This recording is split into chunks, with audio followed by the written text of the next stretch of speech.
안녕하세요, 여러분. 얼마 전에 한 시청자분께서 이런 사연을 보내주셨어요. 73세 김할머니께서 말씀하시길, 최근 들어서 손자 이름이 갑자기 생각이 안 나고 냉장고 문을 열고 서서 뭘 가져오려고 했는지를 까먹는 일이 자꾸 반복된다고 하셨어요. 그래서 치매가 오는 건 아닐까봐 너무 무서워서 밤에 잠도 못 잔다고 하시더라고요. 이런 고민을 하고 계신 분들 정말 많으실 거예요. 그런데 말이죠. 오늘 여러분께 정말 놀라운 이야기를 하나 들려드릴게요. 기억력이 떨어졌다고 해서 무조건 뇌의 문제는 아니라는 겁니다. 최근 여러 의학 연구 결과를 보면 기억력 저하의 원인이 뇌 자체의 문제가 아닌 경우가 훨씬 많아요. 경도인지 장애의 원인은 다양한데 노화로 인한 퇴행성 변화로도 생기지만 당뇨, 고혈압, 흡연 등 혈관성 요인, 우울이나 불안과 같은 정신과적 요인, 심장질환, 당뇨, 암, 갑상선 이상 등 뇌과적 요인 등이 원인으로 작용하는 경우도 있다고 하거든요. 특히 오늘 제가 말씀드릴 5가지 원인은 시니어분들께서 놓치기 쉬운 것들이에요. 첫 번째가 갑상선 기능 저하증, 두 번째가 수면무호흡증, 세 번째가 만성 스트레스로 인한 코르티솔 호르몬 불균형, 네 번째가 혈관성 우울증, 다섯 번째가 영양결핍입니다. 오늘은 그 중에서도 가장 많은 시니어분들이 모르고 지나치는 첫 번째 원인, 바로 갑상선 기능 저하증에 대해 자세히 말씀드리려고 해요. 그리고 놀라게도 이 문제는 5분 안에 스스로 체크할 수 있고 제대로만 관리하면 기억력을 되찾을 수 있거든요. 여러분, 혹시 요즘 들어서 예전보다 추위를 많이 타지 않으시나요? 그리고 별로 먹지도 않았는데 자꾸 살이 찌고 얼굴이나 손발이 부어 보인다는 소리를 들으시지는 않나요? 또 하루 종일 피곤하고 무기력해서 의욕이 없어지고 집중력이 떨어진다면 말이에요. 사실 이런 증상들을 많은 분들이 그냥 나이 드는 자연스러운 현상으로 생각하세요. 하지만 캐나다 토론토 대학교와 토론토 서부정신과병원의 공동 연구에 따르면 갑상선 기능 저하증은 뇌 기능에도 영향을 미쳐서 단기 기억력 저하를 일으키는 것으로 나타났다는 놀라운 사실이 밝혀졌어요. 갑상선 기능 저하증이 뭐냐고요? 갑상선 기능 저하증은 갑상선 호르몬의 양이 필요량보다 부족해 체내 에너지 대사가 저하된 상태를 말한다. 이로 인해 집중력이 떨어지면서 단기 기억이 장기 기억으로 잘 저장되지 않는 현상이 일어난다고 해요. 목 앞쪽에 있는 갑상선이라는 기관에서 우리 몸에 필요한 호르몬을 충분히 만들지 못하는 상태인 거죠. 이 갑상선 호르몬은 우리 몸의 체온을 유지하고 에너지를 생성하는 일을 하거든요. 그런데 이 호르몬이 부족하면 체내 에너지 대사가 저하되면서 집중력이 떨어지고 단기 기억이 장기 기억으로 잘 저장되지 않는 현상이 일어나는 거예요. 그런데 정말 안타까운 건 이 질환이 여성에서 더 흔하고 연령이 증가할수록 빈도가 높아진다는 거예요. 특히 65세 이상에서는 더욱 많이 발생하는데 많은 분들이 단순히 노화 현상으로 생각해서 치료 시기를 놓치고 계시는 거죠. 여러분, 여기서 잠깐. 오늘 이 내용이 도움이 되고 계시다면 구독과 좋아요 버튼을 꾹 눌러주세요. 그리고 기억력 때문에 고민하시는 주변 분들께도 꼭 공유해 주시고요. 이런 정보가 더 많은 분들께 전달될 수 있도록 여러분의 도움이 필요해요. 자, 그럼 지금부터 집에서 5분 안에 할 수 있는 갑상선 기능 자가 진단법을 알려드릴게요. 정말 간단하니까 따라해 보세요. 첫 번째로는 목 부위를 살펴보는 거예요. 거울 앞에 서서 목 앞쪽을 한번 살펴보세요. 그 다음에 물을 한 모금 삼켜보세요. 이때 목 앞쪽 중앙 부분, 목젖 아래쪽이 불룩하게 올라오는지 보시면 돼요. 만약 눈에 띄게 부어 있다면 갑상선이 커져 있을 가능성이 있어요. 두 번째로는 몸의 변화 증상을 체크해 보는 거예요. 최근 들어서 평소보다 추위를 많이 타게 됐는지, 땀이 잘 나지 않는지, 피부가 건조하고 창백해졌는지 확인해 보세요. 그리고 쉽게 피로해지고 의욕이 없어졌는지, 집중이 잘 되지 않고 기억력이 감퇴했는지도 체크해 보시고요. 세 번째는 체중과 부종 변화를 살펴보는 거예요. 식욕이 없어서 잘 먹지 않는데도 몸이 붓고 체중이 증가했는지, 목소리가 쉬고 말이 느려졌는지, 변비가 생겼는지 확인해 보세요.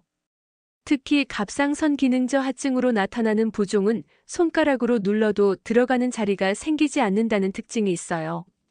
네 번째는 손과 발, 근육 상태를 체크하는 거예요.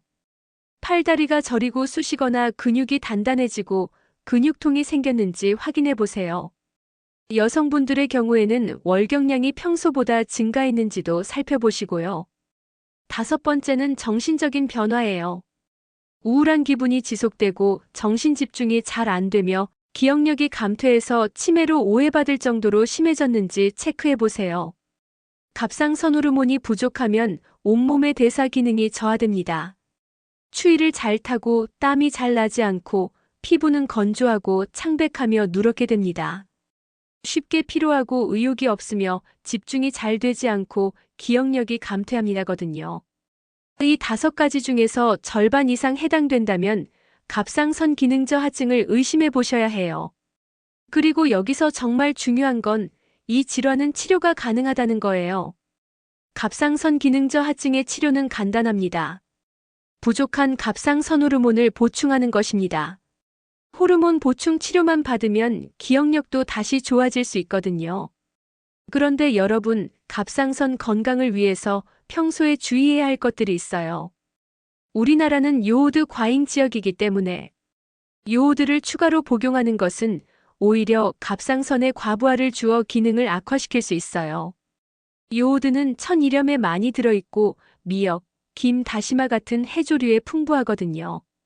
그러니까 갑상선 기능에 이상이 있다면 천일염과 해조류 섭취를 줄이는 것이 도움이 될 수 있어요. 대신에 규칙적인 운동과 충분한 수면, 스트레스 관리가 정말 중요해요. 특히 30분 정도의 가벼운 산책이라도 매일 꾸준히 하시면 갑상선 기능 개선에 도움이 되거든요. 또한 단백질이 풍부한 음식을 섭취하고 금연과 금주를 하시는 것도 갑상선 건강에 도움이 돼요. 만약 자가진단 결과 갑상선 기능저 하증이 의심된다면 꼭 병원을 방문해서 정확한 검사를 받아보세요. 혈액 검사를 통해 갑상선 호르몬과 갑상선 자극 호르몬 수치를 확인하면 쉽게 진단할 수 있거든요. 그리고 조기에 치료를 시작할수록 기억력 회복도 더 빠르고 효과적이에요. 오늘 말씀드린 갑상선 기능저 하증은 많은 시니어분들이 단순히 노화로 여기고 넘어가시는 경우가 많아요. 하지만 적절한 치료를 받으면 충분히 개선될 수 있는 질환이니까요. 꼭 기억해 두시고 증상이 있다면 망설이지 마시고 검사를 받아보세요. 기억력 도둑의 두 번째 정체, 바로 수면무호흡증에 대해 말씀드리려고 해요. 얼마 전에 69세 박 할아버지께서 이런 사연을 보내주셨거든요. 아내가 밤마다 할아버지가 숨을 멈췄다가 갑자기 큰 소리로 코를 골며 숨을 몰아쉰다고 하시더래요. 그런데 정작 본인은 잠을 푹 잤다고 생각했는데 낮에는 자꾸 졸리고 집중력이 떨어지며 기억력까지 나빠졌다고 하시더라고요. 이런 증상을 겪고 계신 분들 정말 많으실 거예요. 혹시 여러분도 이런 경험이 있으신가요? 잠을 충분히 잤다고 생각하는데 아침에 일어나면 개운하지 않고 낮에 자꾸 졸음이 와서 일에 집중하기 어렵고 예전에 비해 기억력이 떨어진 것 같다면 말이에요. 수면무호흡증도 기억력 감퇴가 나타나는 대표적인 질환이에요. 수면무호흡증을 앓으면 깊이 잠들지 못하고 자다가 깨는 경우가 잦아요. 이 과정에서 자는 동안 뇌에서 이루어지는 정보 정리 및 기억 저장에 차질이 생기게 되는 거죠. 더 놀라운 건 수면무호흡증이 있으면 체내 산소 농도가 떨어져 뇌세포가 손상될 수 있어서 이로 인해 기억력 저하가 생기기도 한다는 거예요. 미국 캘리포니아 대학에서 치매가 없는 노년 여성 298명을 수면무호흡증 여부에 따라 두 그룹으로 나눠 2년간 조사한 결과가 정말 충격적이었어요. 수면무호흡증 그룹의 44.8%에서 2년 후 기억력 감퇴를 동반한 경도인지 장애나 치매가 나타났다는 거예요. 그런데 여기서 중요한 건 많은 분들이 수면무호흡증과 단순한 코골이를 구분하지 못한다는 거예요. 콧꼬리는 상기도 부분이 좁아져서 떨리는 진동 소리를 말하는 거고, 수면무호흡은 기도가 좁아져서 막히는 현상을 뜻해요. 수면무호흡증은 수면 중 10초 이상 호흡을 중지하는 무호흡이나 수면 중 10초 이상 얕은 호흡을 지속하는 저호흡 등이 수면 1시간당 15회 이상 지속되는 것을 의미하거든요. 그럼 지금부터 집에서 5분 안에 할 수 있는 수면무호흡증 자가진단법을 알려드릴게요. 첫 번째로는 수면 패턴을 체크해 보는 거예요. 밤에 잠을 자다가 숨이 막힐 것 같아서 깨어난 적이 있는지, 아침에 일어났을 때 머리가 아프거나 입이 마른 적이 있는지, 잠을 충분히 잤는데도 개운하지 않고 피곤한 경우가 많은지 확인해 보세요. 두 번째는 주간 증상을 살펴보는 거예요. 낮에 업무를 볼 때 집중이 어렵고 자꾸 졸리는 증상이 있는지, 운전 중이나 회의 중에 깜빡 졸은 적이 있는지, 기억력이 감소하고 감정 변화나 우울감이 나타나는지 체크해 보세요. 세 번째는 신체적 특징을 확인하는 거예요. 목이 굵고 짧은 편인지, 아래턱이 작거나 뒤로 들어간 편인지, 편도선이 큰 편인지, 혀가 큰 편인지 살펴보세요. 동양인은 서양인에 비해 골격 구조가 작기 때문에 체중이 약간만 증가해도 기도의 내경이 민감하게 좁아져서 수면 중 숨 쉬는 길이 막힐 가능성이 높아져요. 네 번째는 가족이나 주변 사람의 관찰을 확인하는 거예요. 배우자나 가족이 보기에 코골이가 심한지, 숨을 멈췄다가 한꺼번에 몰아쉬는 현상이 관찰되는지, 잠들어 있는 동안 몸부림을 치거나 자주 뒤척이는지 물어보세요. 다섯 번째는 동반 질환을 체크하는 거예요. 혈압이 높아졌거나 기존에 고혈압이 있는데 약을 먹어도 잘 조절되지 않는지, 당뇨나 심장 질환이 있는지, 성기능 저하가 나타났는지 확인해 보세요.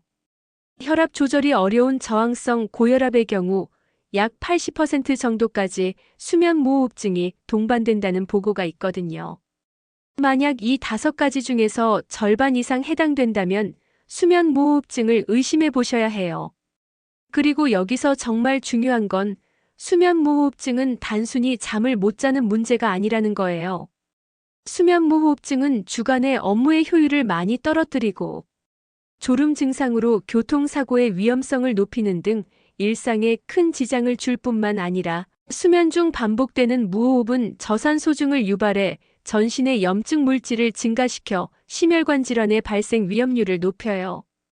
또한 폐동맥 고혈압, 심부전, 부정맥, 뇌졸중, 성기능 저하, 인지기능 장애 등과도 연관성이 높고 최근에는 치매의 위험성을 높인다는 보고도 있어요.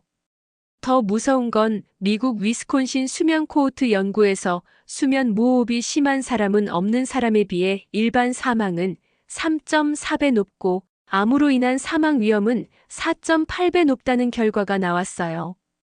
스페인의 다기관 코호트 연구에서도 수면 무호흡이 심할수록 암 발생이 증가했는데 원인을 알기 어려우나 산소 포화도 차이로 추정된다고 해요. 그런데 다행인 건 수면 무호흡증은 치료가 가능한 질환이라는 거예요. 가장 효과적인 치료법은 지속적 양압 호흡 장치인 CPAP를 사용하는 거예요. 이 장치는 코를 통해 일정한 압력의 공기를 지속적으로 불어넣어서 기도가 막히는 것을 방지해주는 원리예요.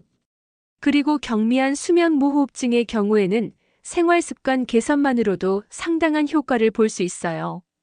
체중 감량이 가장 중요한데 체중이 10% 감소하면 수면 무호흡 지수가 26% 정도 감소한다는 연구 결과가 있거든요.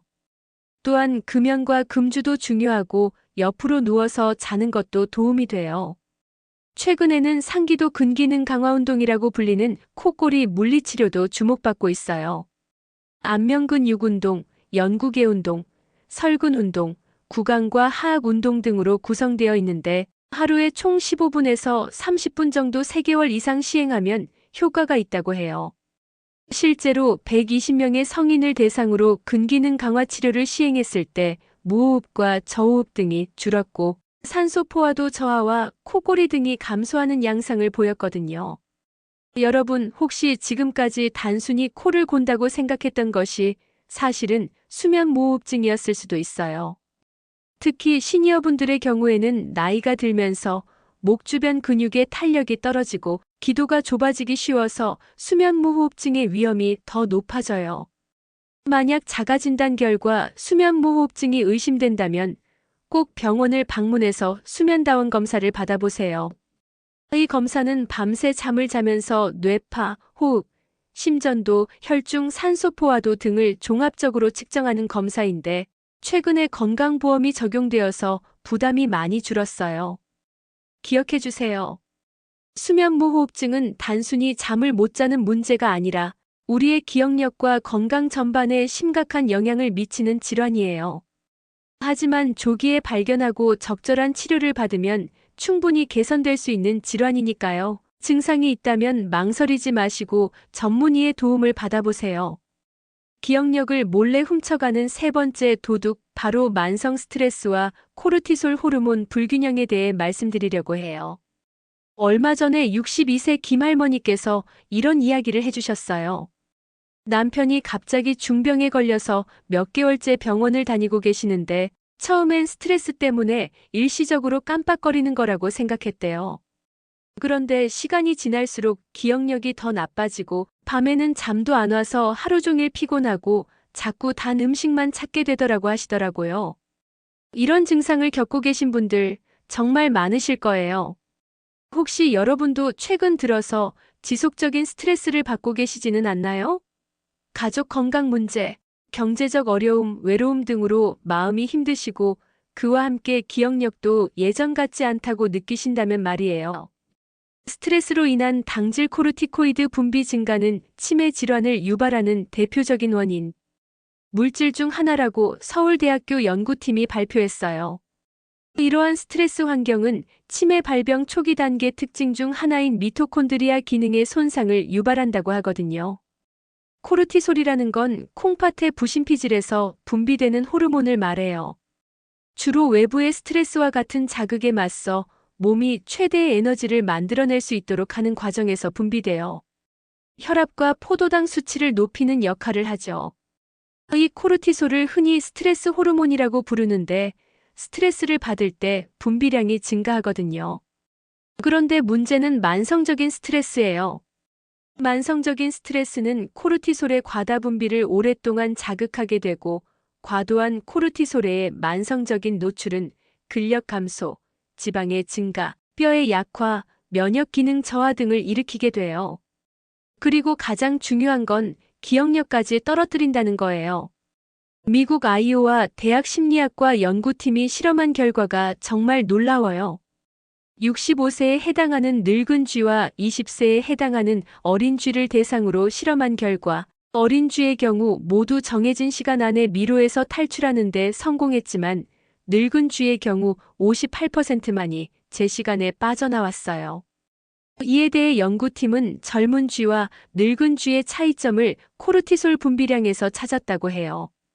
더 충격적인 건 미로에서 제 시간에 빠져나오지 못한 쥐의 뇌를 해부한 결과 단기 기억력과 관련 있는 부분인 전전두엽의 신경세포 연결 중 20%가 망가져 있다는 것도 알아냈다는 거예요. 이는 스트레스 호르몬인 코르티솔이 기억력을 감소시킨다는 사실을 밝힌 거죠. 그럼 지금부터 집에서 5분 안에 할 수 있는 만성 스트레스와 코르티솔 과다 자가진단법을 알려드릴게요. 첫 번째로는 신체적 증상을 체크해 보는 거예요. 최근 들어서 별로 먹지도 않았는데 체중이 증가했는지, 특히 복부에 지방이 축적되었는지, 얼굴이 둥글게 변했는지 확인해 보세요. 코르티솔 수치가 높아지면 보름따령 얼굴이 나타나고 몸통이나 목 뒤에 지방이 축적되어 두꺼워지거든요. 두 번째는 수면과 피로 패턴을 살펴보는 거예요. 밤에 잠들기 어렵거나 자주 깨는지, 아침에 일어났을 때 개운하지 않고 하루 종일 피곤한지, 만성 피로감을 느끼는지 체크해 보세요. 코르티솔은 원래 아침에 가장 높고 저녁에 낮아지는 패턴을 보이는데 만성 스트레스가 있으면 이런 자연스러운 패턴이 깨져요. 세 번째는 식욕과 식습관 변화를 확인하는 거예요. 탄수화물 음식, 특히 빵이나 당분이 많이 들어간 음식을 먹고 싶다는 생각이 자주 드는지, 평소보다 식욕이 증가했는지, 특히 고칼로리나 고지방 음식을 선호하게 되었는지 살펴보세요. 코르티솔이 식욕을 자극하고 특히 고칼로리와 고지방 음식을 선호하게 만드는 경향이 있거든요. 네 번째는 인지 기능과 감정 변화를 체크하는 거예요. 집중력이나 기억력이 떨어져 어려움을 느낀 적이 있는지, 우울하거나 불안한 기분이 지속되는지, 감정 기복이 심해졌는지, 짜증이 늘었는지 확인해 보세요. 만성적인 코르티솔 노출은 해마의 기능 활성화를 위축시키는 방향으로 작용한다고 연구 결과에서 보고되고 있어요. 다섯 번째는 신체적 불편감을 살펴보는 거예요. 심한 두통을 느끼거나 목 뒤, 어깨, 턱 등이 뻐근하다고 느낄 때가 있는지, 복부팽만, 위궤양, 속쓰림, 변비, 설사 등 소화기관과 관련된 문제가 나타나는지, 피부가 얇아져서 멍이 잘 들거나 안면 홍조가 나타나는지 체크해 보세요. 여러분 혹시 오늘 이 내용이 도움이 되고 계시다면 구독과 좋아요 버튼을 꾹 눌러주세요. 그리고 스트레스 때문에 고민하시는 주변 분들께도 꼭 공유해 주시고요. 만약 이 5가지 중에서 절반 이상 해당된다면 만성 스트레스로 인한 코르티솔 과다를 의심해 보셔야 해요. 그런데 여기서 중요한 건 이런 상태가 지속되면 정말 심각한 건강 문제로 이어질 수 있다는 거예요. 만성 스트레스로 인해 장기간 코르티솔 수치가 높아지면 면역 체계 등에 나쁜 영향을 줘요. 코르티솔 농도가 높은 사람은 암을 포함한 더 많은 퇴행성 질환을 앓고 있으며 성기능과 정서가 불안하고 콜레스테롤과 인슐린 대사가 나빠서 당뇨병, 고혈압, 뇌졸중의 유발 위험이 증가한다는 보고가 있어요. 그런데 다행인 건 코르티솔 수치를 낮추는 방법들이 있다는 거예요. 먼저 식단 관리가 중요해요. 통곡물처럼 혈당 수치를 안정시키는 음식을 드시고 베리류, 오렌지, 시금치, 브로콜리 등 항산화 물질이 풍부한 식품을 섭취하세요. 연어, 고등어, 아마씨와 같은 오메가-3 지방산이 풍부한 음식도 염증과 코르티솔 수치를 줄이는 데 도움이 돼요. 운동도 정말 중요해요. 일주일에 12번씩 30분 이상 팔굽혀펴기, 스쿼트 등 손쉽게 할 수 있는 맨몸 운동을 꾸준히 하시면 체내 근육량이 약 450지 증가할 때마다 대사량이 증가되어 코르티솔 분비가 원활하게 이뤄진다는 연구가 있어요. 스트레스 관리 기법도 배워보세요. 명상, 깊은 호흡, 요가 같은 이완 기법들이 코르티솔 수치를 낮추는데 도움이 돼요. 또 야외에서 시간을 보내는 것도 정신 건강과 수면에 도움이 될 수 있고, 야외 활동은 창의력과 문제 해결 능력을 향상시키고 코르티솔 수치와 스트레스 해소에도 도움이 된다고 해요. 수면 패턴 개선도 중요해요. 규칙적인 수면 시간을 유지하고 잠들기 전에는 카페인이나 알코올을 피하세요. 카모마일, 녹차와 같은 허브차는 코르티솔 수치를 낮추는데 도움이 될 수 있어요. 천연 보충제도 고려해 볼 수 있어요. 아시와간다는 스트레스를 완화하고 코르티솔 수치를 정상화하여 스트레스 반응을 줄일 수 있어요. L-테아닌은 수면을 개선하고 스트레스와 불안한 생각을 줄이는 것으로 나타났고, 마그네슘은 세로토닌에 작용하여 스트레스 수준을 완화하는 것으로 여러 차례 밝혀졌어요. 가장 중요한 건 스트레스의 원인을 파악하고 해결하려고 노력하는 거예요. 가족이나 친구들과의 친밀한 인간관계를 갖고 건전한 사회활동을 하는 것도 도움이 되고 전문가의 상담을 받는 것도 좋은 방법이에요. 기억해 주세요. 만성 스트레스로 인한 기억력 저하는 단순히 나이 때문이 아니라 치료 가능한 상태라는 거예요. 조기에 발견하고 적절한 관리를 받으면 충분히 개선될 수 있는 문제니까요. 증상이 있다면 망설이지 마시고 도움을 받아보세요. 아이오와 대학 심리학과 조교수인 제이슨 레들리가 말했듯이 기억력은 해안가의 바위와 같아서 나이가 먹으면 먹을수록 사라질 거예요. 노화가 되면 코르티솔 수치가 늘어나는데 운동이나 취미 생활로 스트레스를 관리해서 코르티솔 수치를 낮춰야 한다고 하거든요. 이번에는 기억력을 앗아가는 네 번째 숨은 범인, 바로 혈관성 우울증에 대해 말씀드리려고 해요. 얼마 전에 74세 이 할머니께서 이런 사연을 보내주셨어요. 최근 들어서 자꾸 우울한 기분이 들고 의욕이 없어지더니 예전에 잘 기억하던 것들도 자꾸 까먹게 되더래요. 그런데 가족들이 힌트를 주면 쉽게 떠올릴 수 있어서 치매는 아닌 것 같은데 기분도 우울하고 기억력도 떨어져서 정말 힘들다고 하시더라고요. 이런 증상을 겪고 계신 분들 정말 많으실 거예요. 혹시 여러분도 최근 들어서 이유 없이 우울한 기분이 지속되고 동시에 기억력도 예전 같지 않다고 느끼신다면, 특히 고혈압이나 당뇨 같은 혈관 질환이 있으시다면 말이에요. 65세 이상에서 기억력이 감소하거나 건망증이 심해지면 치매를 의심하는 경우가 많아요. 하지만 치매가 아닌 노인성 우울증에 의한 증상일 수 있어요. 노인성 우울증은 상당수가 뇌혈관이 좁아지거나 막혀서 나타나거든요. 분당 서울대병원 정신건강의학과 김기웅 교수와 제주대병원 박준혁 교수팀이 경기도 용인시에 거주하는 65세 이상 노인 1,060명을 대상으로 우울증 유병률을 조사한 결과가 정말 놀라워요. 노인성 우울증 환자에서는 연령이 증가할수록 뇌혈관의 문제를 동반한 혈관성 우울증 환자의 비중이 높아졌다고 해요. 특히 우울증이 심한 주요 우울장애 환자에서 혈관성 우울증이 차지하는 비중이 70대 초반의 경우 약 75%, 75세 이상에는 100%에 이른다는 사실을 밝혀냈어요. 혈관성 우울증은 혈관성 우울증이라고 부르기도 해요. 노인성 우울증 환자 중 3,090%가 혈관성 우울증이라는 연구도 있거든요.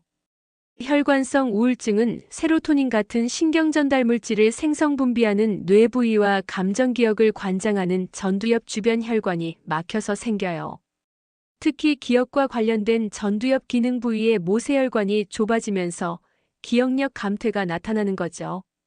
혈관성 우울증은 MRI로 뇌를 촬영했을 때 백질변병을 보이며 고혈압, 당뇨병, 고지혈증 등으로 인해 모세혈관이 막히면서 발생해요.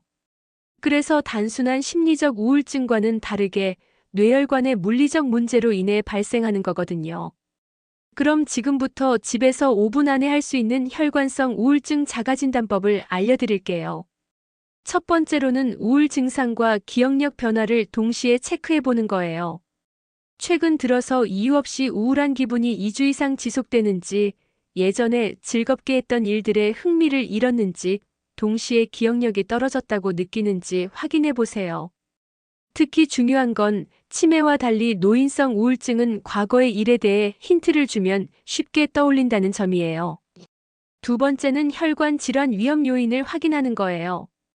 고혈압, 당뇨병, 고지혈증이 있는지, 뇌졸중 병력이 있는지, 심장 질환이나 관상동맥 질환이 있는지 체크해 보세요. 고혈압, 당뇨병, 관상동맥 질환 그리고 뇌졸중 환자에서 높은 우울증 발생률이 보고되고 있거든요. 세 번째는 인지 기능 변화 패턴을 살펴보는 거예요. 언어 기억, 실행 기능, 주의 집중력 및 처리 속도, 시각 기억이 떨어지는지 확인해 보세요. 고려대 안산병원 정신건강의학과 한창수 교수팀 연구에 따르면 우울증을 동반한 경도인지 장애 환자는 그렇지 않은 경우에 비해 이런 기능들이 더 떨어지는 것으로 조사됐어요. 네 번째는 신체적 증상을 체크하는 거예요. 식욕 변화가 있는지, 수면 패턴이 변했는지, 피로감이나 에너지 부족을 느끼는지, 집중력이나 결정을 내리는 능력이 떨어졌는지 확인해 보세요. 또한 두통이나 어지러움, 손발 저림 같은 신경학적 증상이 있는지도 살펴보시고요. 다섯 번째는 일상생활 기능을 평가해 보는 거예요. 집안일이나 사회활동에 참여하는 능력이 떨어졌는지, 대인관계에 어려움을 느끼는지, 새로운 정보를 학습하거나 문제를 해결하는 능력이 감소했는지 체크해 보세요. 하지만 전반적인 일상생활은 여전히 독립적으로 수행할 수 있다는 점이 중요해요. 여러분 혹시 오늘 이 내용이 도움이 되고 계시다면 구독과 좋아요 버튼을 꾹 눌러주세요. 그리고 비슷한 증상으로 고민하시는 주변 분들께도 꼭 공유해 주시고요. 만약 이 5가지 중에서 절반 이상 해당된다면 혈관성 우울증을 의심해 보셔야 해요. 그런데 여기서 정말 중요한 건 혈관성 우울증은 치료 가능한 질환이라는 거예요. 노인성 우울증은 노인의 사망률 증가와 신체 질환 악화, 인지 기능의 저하, 신체 통증 등 다양한 문제를 유발하고 때로는 자살에 이르게 하는 질환이에요. 하지만 나이 들면 즐겁지 않은 것이 당연하다거나 정신력으로 이겨내야 한다는 오해와 편견으로 제대로 진단조차 받지 못하는 경우가 많아요. 혈관성 우울증의 치료는 크게 두 가지 방향으로 접근해요. 첫 번째는 우울증 자체에 대한 치료이고 두 번째는 혈관 건강 개선이에요. 우울증 치료로는 항우울제 약물 치료가 효과적이에요. 특히 혈관성 우울증의 경우 일반적인 항우울제와 함께 뇌혈관 순환을 개선하는 약물을 병용하기도 해요. 또한 인지행동 치료나 대인관계 치료 같은 심리 치료도 도움이 돼요. 혈관 건강 개선을 위해서는 고혈압, 당뇨병, 고지혈증 같은 기저 질환을 철저히 관리해야 해요. 혈압과 혈당을 정상 범위로 유지하고 콜레스테롤 수치를 조절하는 것이 중요하거든요. 생활 습관 개선도 필수예요. 규칙적인 유산소 운동은 뇌혈류를 개선하고 우울증 증상을 완화하는 데 도움이 돼요. 일주일에 30분 정도 2회 이상의 걷기나 가벼운 운동을 규칙적으로 하시는 것이 좋아요. 식단 관리도 중요해요. 오메가-3 지방산이 풍부한 생선, 항산화 성분이 많은 과일과 채소, 통곡물 등을 섭취하고 나트륨과 포화지방 섭취는 줄이세요. 금연과 절주도 혈관 건강에 필수적이에요. 인지 활동도 도움이 돼요. 암산하기, 구구단 외우기처럼 머리를 많이 쓰는 일들을 통해 기억력 증진 활동을 꾸준히 하시고 독서나 새로운 취미 활동을 시작해 보세요. 사회적 지지도 중요해요. 가족이나 친구들과의 친밀한 인간관계를 갖고 건전한 사회 활동을 하는 것이 우울증 회복에 큰 도움이 돼요. 혼자 있는 시간을 줄이고 다른 사람들과 교류하려고 노력해 보세요. 스트레스 관리 기법도 배워보세요. 명상, 요가, 깊은 호흡 같은 이완 기법들이 우울증과 스트레스를 줄이는데 도움이 돼요. 정기적인 건강검진도 빼먹지 마세요. 뇌혈관 상태를 정기적으로 점검하고 필요하다면 뇌 MRI 검사를 통해 백질 변병이 있는지 확인해 보는 것도 좋아요. 가장 중요한 건 혈관성 우울증에 대해 부끄러워하거나 숨기지 말라는 거예요. 이는 뇌혈관의 물리적 문제로 인해 발생하는 질환이기 때문에 적절한 의학적 치료가 필요해요. 정확한 진단과 치료를 통해 건강한 노년기를 보내는 것이 정말 중요하거든요. 기억해 주세요. 혈관성 우울증으로 인한 기억력 저하는 치매와는 다른 질환이고 조기에 발견하고 적절한 치료를 받으면 충분히 개선될 수 있어요. 증상이 있다면 망설이지 마시고 정신건강의학과나 신경과 전문의의 도움을 받아보세요. 기억력을 몰래 훔쳐가는 마지막 5번째 범인, 바로 영양 결핍에 대해 말씀드리려고 해요. 얼마 전에 67세 박 할아버지께서 이런 사연을 보내주셨어요. 몇 년 전부터 입맛이 없어져서 식사를 제대로 못하고 계시는데 최근 들어서 기억력이 눈에 띄게 떨어지고 손발이 저리며 어지러운 증상까지 생겼다고 하시더라고요. 병원에서 혈액 검사를 해보니 비타민 B12와 엽산 수치가 정상보다 많이 낮다는 결과가 나왔대요. 이런 증상을 겪고 계신 분들 정말 많으실 거예요. 혹시 여러분도 최근 들어서 식사량이 줄었거나 편식을 하고 계시는데 동시에 기억력도 예전 같지 않고 몸 여기저기 이상한 증상들이 나타나고 있지는 않나요? 비타민 B12가 결핍된 환자의 약 7,090%에서 발바닥과 손바닥이 따끔거리거나 무감각해지는 증세가 나타나요. 또한 이 밖에도 운동장애, 설염, 시력 저하 등이 발생하죠. 이러한 장애는 점차 점진적으로 진행되어 집중력 저하, 기억력 감퇴 등의 인지 기능의 저하까지도 초래할 수 있어요. 비타민 B12 결핍증은 생각보다 훨씬 흔해요. 60세 미만 인구의 약 6%, 60세 이상 노인층의 약 20%에서 발생하는 것으로 추정되거든요.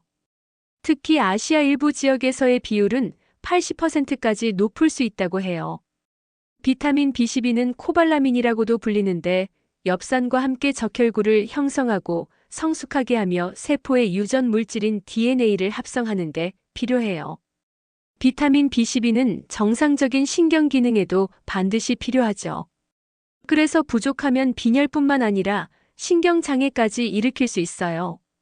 영국 옥스포드대 생리학과 데이비드 스미스 교수팀이 6,187세 노인 107명을 대상으로 실험한 결과 비타민 B12의 혈중 농도가 낮은 경우 뇌의 용적이 줄어든 경우가 많았다고 밝혔어요. 실제로 비타민 B12는 혈액을 만들고 신경세포를 분화시키는데 기여하거든요. 그럼 지금부터 집에서 5분 안에 할 수 있는 영양결핍 자가진단법을 알려드릴게요. 첫 번째로는 빈혈 증상을 체크해 보는 거예요. 최근 들어서 허약함, 피로, 가벼운 어지럼증이나 빠른 심장 박동, 급속 호흡, 창백한 피부색이 나타나는지 확인해 보세요. 거대 저가구성 빈혈이 발생하면 적혈구가 충분한 양의 산소를 이동시키지 못해서 무기력함, 어지럼증 등의 증세가 나타나거든요. 두 번째는 신경학적 증상을 살펴보는 거예요. 손, 팔, 다리, 발의 저림이나 자결감, 무감각 증상이 있는지, 특히 발바닥과 손바닥이 따끔거리는지 확인해 보세요. 또한 운동장애, 균형감각 상실, 시력 저하, 설염 같은 증상이 나타나는지도 체크해 보시고요. 세 번째는 인지 기능과 정신적 변화를 체크하는 거예요. 집중력 저하, 기억력 감퇴가 나타나는지, 초조, 혼란, 우울 및 망상과 같은 정신적, 행동적 변화를 보이는지 확인해 보세요. 특히 노인에서 이런 증상들이 비타민 결핍의 신호일 수 있어요. 네 번째는 소화기계 증상을 살펴보는 거예요. 위장장애, 체중 감소, 설사 또는 변비, 입과 혀의 통증이 있는지 확인해 보세요. 또한 식욕부진으로 인해 식사량이 현저히 줄었는지, 특히 동물성 식품 섭취가 부족한지도 체크해 보시고요. 다섯 번째는 위험 요인을 확인하는 거예요. 채식주의자이거나 동물성 식품을 거의 섭취하지 않는지, 위장관 수술을 받은 병력이 있는지, 악성빈혈이나 위축성 위염 진단을 받은 적이 있는지, 양성자 펌프 억제제나 히스타민, 수용체, 기량제 같은 위산 억제 약물을 장기간 복용하고 있는지 체크해 보세요. 여러분 혹시 오늘 이 내용이 도움이 되고 계시다면 구독과 좋아요 버튼을 꾹 눌러주세요. 그리고 영양 결핍으로 고민하시는 주변 분들께도 꼭 공유해 주시고요. 만약 이 5가지 중에서 절반 이상 해당된다면 비타민 B12나 엽산 결핍을 의심해 보셔야 해요. 그런데 여기서 정말 중요한 건 이런 영양 결핍은 조기에 발견하고 치료하면 충분히 회복 가능하다는 거예요. 비타민 B12가 결핍될 시 비타민 보충제는 기억력을 향상시키는데 도움이 될 수 있어요. 비타민 B군은 건강한 신경세포와 적혈구를 유지하는 데 도움이 되기 때문이거든요. 하지만 결핍 상태가 지속되면 신경장애가 나타날 수 있고 이러한 신경 손상의 증상은 혈액학적 이상을 교정한 후에는 역전되지 않을 수 있어요. 그렇기 때문에 예방과 조기 치료가 정말 중요해요. 먼저 식단 개선부터 시작해보세요. 비타민 B12의 좋은 공급원은 육류, 특히 소고기, 돼지고기, 간 및 기타 내장류, 달걀, 강화 시리얼, 우유, 조개, 굴, 연어 및 참치 등이에요. 엽산은 2%된 녹색 야채, 밀감류, 마른 콩과 완두콩, 간과 효모에서 발견돼요. 최근에는 강화곡류, 빵 및 기타 곡류 제품 역시 B12와 엽산의 중요한 식이 공급원이 되고 있어요.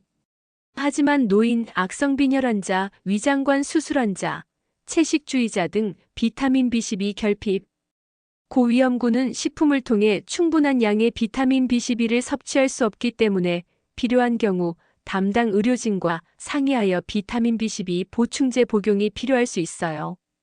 특히 주의해야 할 점이 있어요.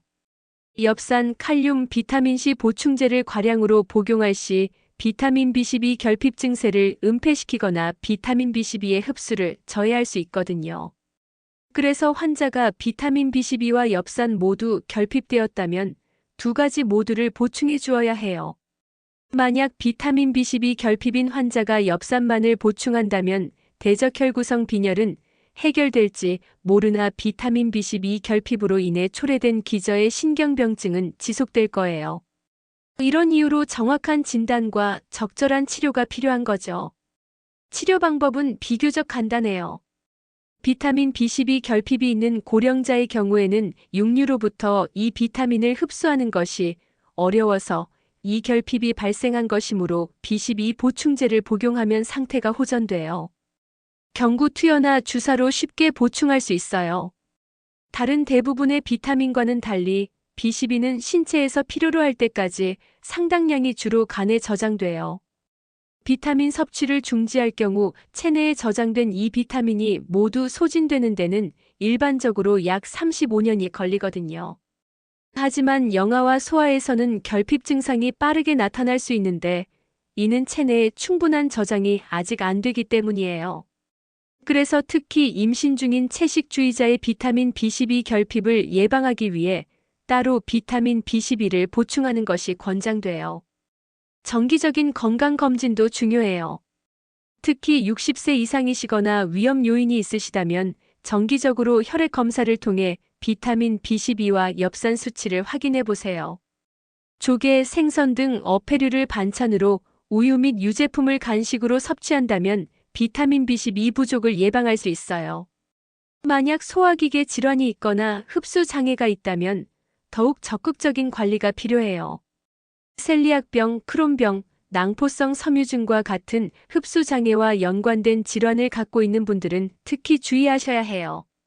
기억해 주세요.